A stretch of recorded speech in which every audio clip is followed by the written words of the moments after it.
নমস্কার বন্ধুরা, আবারও ফিরে এসেছি নতুন একটা ভিডিও নিয়ে। আজকে আপনাদের নিয়ে যাব উত্তর কলকাতার বরানগরে 500 বছরেরও বেশি পুরনো পাটবাড়ি আশ্রম ও মন্দিরে। ঘুরিয়ে দেখাবো এই মন্দির আর আশ্রম, আর শোনাবো এর ইতিহাস। যারা এই আশ্রমে আসতে চান তারা বরানগরের গোপাললাল ঠাকুর রোড থেকে অটো ধরে পাটবাড়ি লেনের সামনে নেমে হেঁটে চলে আসতে পারেন এই মন্দির বা আশ্রমে।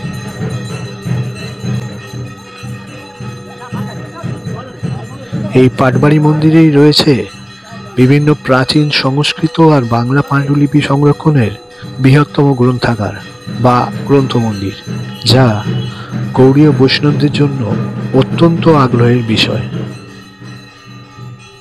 অনেকটা জায়গা জুড়ে এই মন্দির, আর যারা গাড়ি নিয়ে এই মন্দিরে আসবেন তাদের জন্য গাড়ি রাখার ব্যবস্থাও আছে।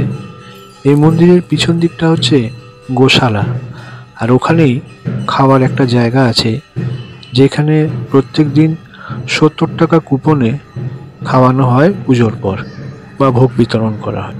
এই কুপন নেওয়ার জন্য কিন্তু অবশ্য আপনাকে একটু সকালের দিকে আসতে হবে। আর এই মন্দির খোলা থাকে সকাল 6টা থেকে দুপুর 12টা, আবার বিকেলবেলা খুলে 4টের পর, আর বন্ধ হয় রাত্রি 9টায়।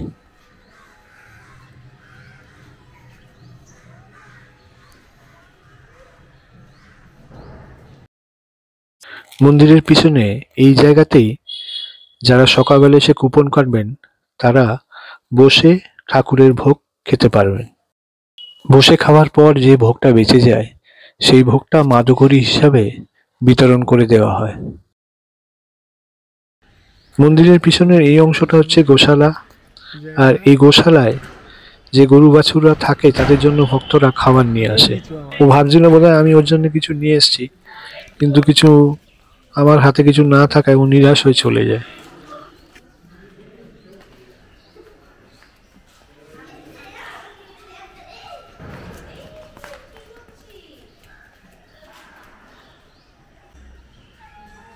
এবার আসা যাক এই মন্দিরের ইতিহাসে। শোনা যায় এখানে বহু বছর আগে রঘুনাথ উপাধ্যায়, যাকে তখন ভাগবত আচার্য বলা হতো, তিনি গঙ্গার তীরে বরানগরে থাকতেন আর প্রতিদিন তার ছোট্ট কুঁড়ে ঘরে বসে ভাগবত পাঠ করতেন। এমনই এক সময়ে নদীপথে শ্রী চৈতন্য মহাপ্রভু জগন্নাথ পুরীর পথে যাচ্ছিলেন। তখন তার কানে এই শ্রীমদ্ ভাগবতের অত্যন্ত সুন্দর আবৃত্তি আর এই ভক্তিমূলক ব্যাখ্যা কানে আসে। কৌতূহল হয়ে মহাপ্রভু কুটিরে প্রবেশ করলেন, আর সেখানে তিনি দেখলেন যে শ্রী রঘুনাথ নিষ্কলঙ্ক সাহিত্য পাঠ করছেন। ভগবান চৈতন্যকে দেখে রঘুনাথ তার পায়ে পড়লেন, আর তার আবৃত্তি শুনে শ্রী চৈতন্য মহাপ্রভু পরমানন্দে অজ্ঞান হয়ে গেলেন।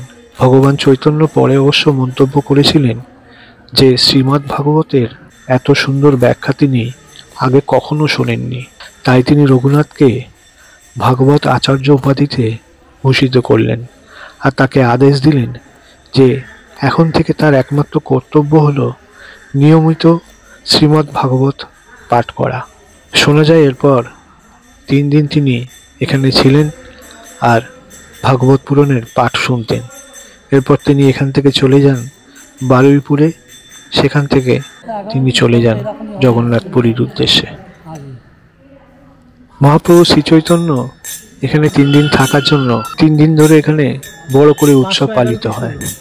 আর এখানে এলে আপনারা দেখতে পাবেন সযত্নে রাখা শ্রী চৈতন্য দেবের পাদুকা।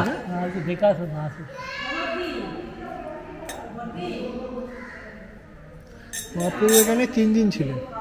3 দিন এখানে ছিলেন বলে এখানে 3 দিন ধরে উৎসব হয়। 3 দিন এখানে ছিলেন, ওই ভাগবতটা যে পাঠ করতো, ভাগবত পাঠ করতো, সেই পাঠ শুনে 3 দিন এখানে ছিল। পাঠ শুনে এত ভালো লেগেছে, 3 দিন ছিল এখানে। তারপরে এখান থেকে চলে যায় বারুইপুর। হ্যাঁ, বারুইপুরে গেছিলেন। আমি জানি ওখানে বারুইপুরে একটা মন্দির আছে, যেখানে কৃষ্ণকালী মন্দির আছে, সেখানে মহাপ্রভু গেছিলেন। বারুইপুরে আছে, বারুইপুরেতে এখান থেকে 3 দিন থেকে তারপর বারুইপুর যাবে। বারুইপুরে না একদিন দুদিন থেকে তারপর চলে যাবে পুরী। ও, ওখান থেকে পুরী গেছিলেন।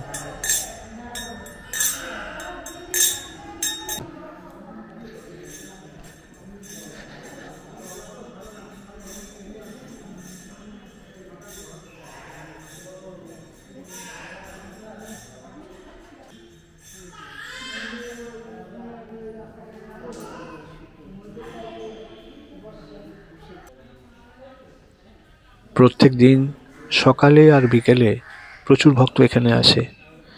এছাড়া রাস উৎসব, দোল উৎসব আর অন্যান্য উৎসবের দিনগুলোতেও প্রচুর ভক্ত সমাগম হয়।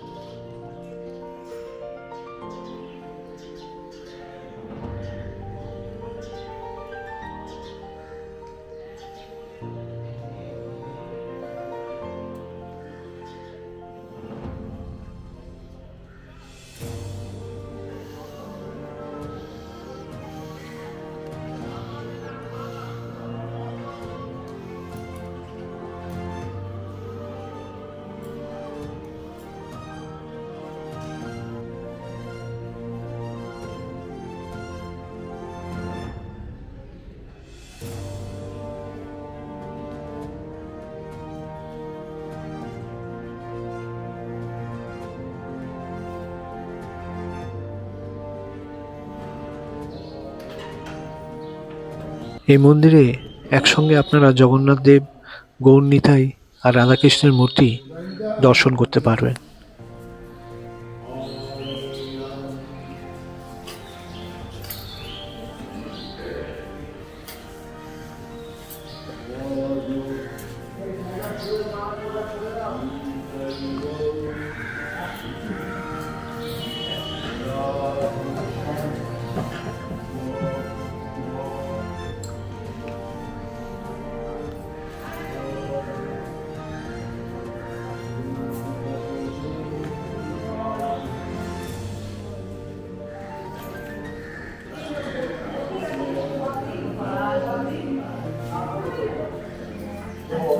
আগে ডেকে ফেললাম, বসেছিলাম, খেলা ছেলে একটু মালা গাছতে কি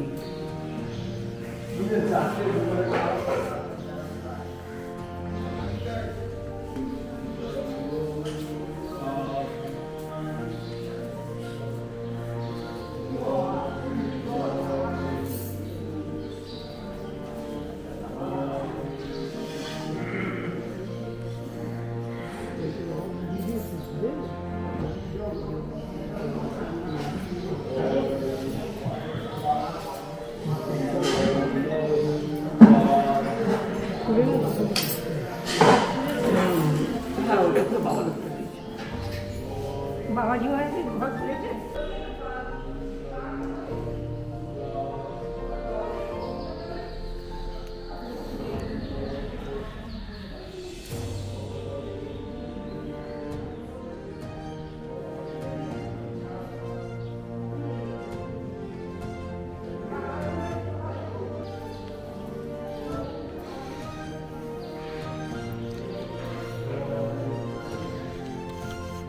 পাটবাড়ি আশ্রম ও মন্দিরের এই ভিডিওটা কেমন লাগলো সেটা অবশ্যই কমেন্ট করে জানাবেন।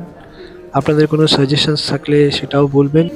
আর যদি ভালো লেগে থাকে এই ভিডিওটা অবশ্যই শেয়ার করবেন। আর যারা নতুন আমার এই চ্যানেল দেখছেন তারা অবশ্যই, যদি ভালো লাগে আমার ভিডিওগুলো, তাহলে সাবস্ক্রাইব করবেন। ফিরে আসবো নতুন কোনো ব্লগ নিয়ে। ততদিন ভালো থাকুন আর দেখতে থাকুন আমার এই চ্যানেল শুভ @ব্লগার।